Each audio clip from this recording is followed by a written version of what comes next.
I first met Prabhupada, it was on 55th Street, and after months of rigorous construction work, which was my main service at that time, the last engagement I had was finishing up Srila Prabhupada's sitting room, which was on the 55th Street side of the New York Temple, and we had knocked out 3 walls and made a large suite out of those several rooms. And I was just finishing up the last painting and touch-up and detailing work on that room. And I can remember the color of the paint. It was a really beautiful sky blue. And I was exhausted from months of previous work and from the marathon to get bits and pieces tied up for Srila Prabhupada's arrival. And in the midst of working, I felt kind of exhausted and a little dizzy, and I thought, you know, I've just got to sit down for a minute on the floor and take a break, and I won't fall asleep, but I didn't feel well. And I did that. I sat down on the floor, and the next thing I knew, I was waking up, slumped over on the floor to Tamal Krishna Maharaj entering to my right, maybe 10 feet away, the room. And I can tell you, I clearly remember his nostrils became about dime size, and it looked like there was, you know, cartoons we saw when we were kids, there was smoke coming out of his ears, and his eyes were like pinwheels. And he stopped right there in the doorway, and Harasari came in, and he said, what's the holdup? And he saw me there in my bibbed overalls and no shirt and shaved up with paint and plaster on me on the floor with my little paint tray and step stool, and he also looked surprised, to say the least. And then between them came Srila Prabhupada, and I was, the emotion I'm thinking of now was mortified. And Srila Prabhupada entered without hesitating and walked towards me, and I was on the floor and I didn't know what to do. I was rather awestruck, I think. And I folded my hands and I said, Jaya, Srila Prabhupada, and I went to pay my obeisances, and the floors were just triple waxed. And I slid on the floor about, oh, I don't know, 18 inches, 24 inches, with my head right to his feet. And my arms, practically speaking, were around his feet. And I sheepishly looked up, and I felt like a child that had done something wrong. I really felt like an idiot, you know.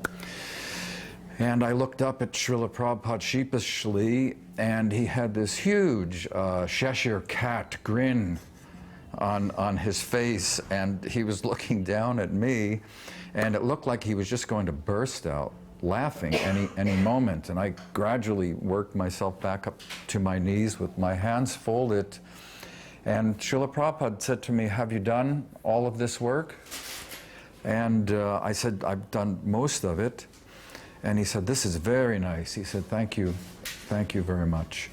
And I can tell you, I picked up my little paint tray and my little step ladder and brush, and as I was leaving the room, really my feet were not touching the floor. I felt as though I just glided out of the room. So that was my first meeting with him, and what I take from that after all these years was his smile, which was brilliant, and my hair is standing up. I'm sure you can't see that on camera, thinking about it. So it was a very inspirational moment for me to see his cheerful, good humor and well-wishing, and I always thought what a wonderful situation. Like our song says, I was asleep when I met him, and when I woke up to his radiance. So that was my first meeting with Srila Prabhupada. This is the second of the three good fortunes I had of spending some time with Srila Prabhupada personally. It was rather difficult in those days for a new kid on the block, and I was fairly new. I joined in '75. And at this time, it was around the same time, Srila Prabhupada was visiting the Manhattan Temple, and he was on his initial inspection. And although I had spearheaded construction on the building with Tosan Krishna, and Pancharatna was our quasi-bhakta leader, I wasn't invited to go on the initial inspection. However, being familiar with the building as I was, I knew the fire doors that didn't lock. There were certain doors that would not close securely. So I waited until Srila Prabhupada and the entourage passed this particular fire door, and Tamal Krishna was there, and Adi Keshava was there, Bhavananda, Sudama, Madhavisa, maybe Sri Ram. So whoever, anybody who was anybody was kind of there at that time. And I waited just until the entourage passed the fire door, and I opened it as quietly as I could, and I slipped into the back of the procession, and Drishtadunya Maharaj was there, and he said, "Hey, you know, you can't be here," and this was by invitation. I said, "No, I want to spend time with Srila Prabhupada." And Srila Prabhupada stopped, and he turned around, and he looked right at us in the back of the procession, and that was it. Boy, we were just like, you know, fell into line like a couple of choir boys, and that was the end of it. He just gave us a look. And so, but what followed that was curious, and I sort of haunted by it in a way. Tamal Krishna suggested to Srila Prabhupada that we sell the building on 55th Street, and Srila Prabhupada pretty much ignored him, and it struck me because I had put so much blood, sweat, and tears into working on it, so I was personally attached. And then Adi Keshava said, and with this, I think it was $2.1 million they were anticipating in profit at the time, we can do some other, I guess he was going to say project, and Srila Prabhupada interrupted him, and he said, "Stop." He said, "Do not sell this building. Where will the devotees go? Where will the deities go? If you sell this building, so many devotees will fall down." And Adi Keshava attempted to persist, and he said, "But Srila Prabhupada." And Srila Prabhupada took his cane and he slammed it on the floor. And he said, "No, no means no." And that was the end of the conversation, and we proceeded with the inspection floor by floor. And I think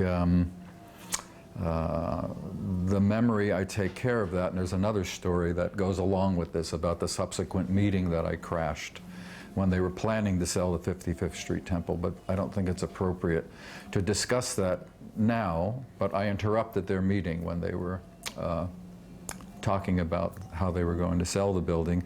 But what I took away from that experience was, for me, certainly personally, and for all of us as Prabhupada's disciples, what the consequences are for disobeying a direct order of the spiritual master. And of course, what we saw subsequent to selling the building was a tragedy of epic proportions. After we finished construction in New York, and while Prabhupada was there in '76, so these experiences all happened close to each other, Srila Prabhupada was on his way out to the farm in Port Royal, Pennsylvania. We called it the Port Royal Farm at the time. It hadn't been named. And two things happened that were interesting. Srila Prabhupada went out on a Radha Damodar bus from the New York Temple, and I was one of the few devotees that had a car, and I had two cars. One of those cars was a '73 Dodge with a 330 horsepower engine that I had built across the river in New Jersey, where I'm from, very, very fast. So I took off shortly after the Radha Damodar bus, but when I was at the front door attempting to leave for the Port Royal Farm, Adi Keshava was there and Bhavananda were there at the front door, and they said, "Where are you going?" And I said, "I want to go out to the farm and spend time with Srila Prabhupada." And they said, you're supposed to be going out to Port Authority doing book distribution, which was what I did when I wasn't building. Pragosh was my partner. And I said, yeah, I know, but I want to go and stay with Srila Prabhupada. And Adi Keshava told me, you're in Maya. And I said, well, I'll take my chances. I'm going to go spend time with Srila Prabhupada. So I flew out to Port Royal, about a 5-hour drive from the New York temple. And I was coming through the Delaware Water Gap, and a Pennsylvania highway state trooper stopped me. And I had my tilak on and shaved up and incense going and Prabhupada's tape on, and I was coming barreling down a mountain in the Poconos, and he pulled me over and he said, do you realize how fast you were going? And I said, oh, I'm sorry. I said, I'm trying to beat this bus that's coming out here. My spiritual master's on it, and I want to make sure everything is ready for him. And he said, what are you talking about? I said, I've got to go. I said, I've really got to go. And he said, well, just slow down. And he let me go just like that. So I got there, and got to the temple, and Paramananda was there. And he said, Jaya Gaursundara, we don't have a Vyasa-san for Srila Prabhupada. And I said, you must be kidding me. And he said, well, we don't. What can we do? And I thought for a moment, and I said, okay, you go get some cinder blocks, you get some planks. I had Satyabhama, his wife. I get some fabric and pillows, and long story short, I made this makeshift Vyasa-san that was kind of garish, I think, being a Finnish carpenter and designer in those days. But I stood back and I thought, well, it's okay, it's all we've got. And so just when I was done, the Radha Damodar bus was coming in behind, 20 minutes behind me. And Srila Prabhupada came out, and we had a huge kirtan, and paid our obeisances, of course. But after Prabhupada, what came out of the Radha Damodar bus was this beautiful traveling Vyasa-san with a marble base and crushed velvet lotus petal back. And I was so, I was crushed when I saw it coming out. I thought, oh, God, he's not going to use the one that I made. And I was feeling bad about that somehow. And so he went into the temple room, and they followed him in, and quickly it was a prefab kind of modular thing. The base and the arms and the back went in, and it was ready for Srila Prabhupada. And as he walked up to the front of the temple, he went and sat on the big garish makeshift Vyasa-san that I had put together. And I was delighted, to say the least, and thought, why would he choose that? But he did. Later that afternoon, there's a sequelae to this story. We went out, and I had somehow or other, I was always weaseling my way in to get close to Prabhupada, and he wanted to tour the farm. So we were in Paramananda's green, I think it was a 63 or 64 International Scout. And Paramananda was driving, Srila Prabhupada was in the driver's seat, and we had hay bales in the back. There were no seats, and Vishnu John was on one side, Drishnadunya Maharaj was on one hay bale, and I was behind Srila Prabhupada on the other one. And we were touring the farm. We came up to a beautiful meadow, and there was just rolling hills and pasture going on. Prabhupada put his hand up and he said, stop here. And Paramananda said, Srila Prabhupada, what is it? And he said, this looks like the place where Radharani appeared, so we're going to call this farm New Varshana. And that was how the farm got its name. And if you look at the old Back to Godheads, long before it was Gita Nagari, which Tamal Krishna changed the name many, many years later, you will see that, in fact, the name of the farm is New Varshana. So I don't know what I take away from that except the good fortune of having been there at the time and have a few more minutes of being close to Srila Prabhupada. Classes were one thing, which were always, for me, the word I'm thinking of right now would be mesmerizing. It was, for me, hearing, fortunately, is my favorite thing. Hearing from Prabhupada was indeed mesmerizing for me. But one of the things that I liked, I think even better, was I had the good fortune to go on some morning walks with him, trailing behind as I usually would, and we went on several morning walks in Central Park. And I always thought it was interesting how Prabhupada would connect, or he'd make an observation. There were one time people were doing Tai Chi in the park, and Prabhupada made some comment about that. Why are they wasting their time doing this? I don't know if I should say what he said. I'll say it, you can edit it out if you think it's not appropriate. Prabhupada said, what are they doing? And someone said, they're doing Tai Chi. And he said, what is this Tai Chi? And he said, it's a martial art. They use it for self-defense. If they're in danger, you speed up and it becomes Kung Fu.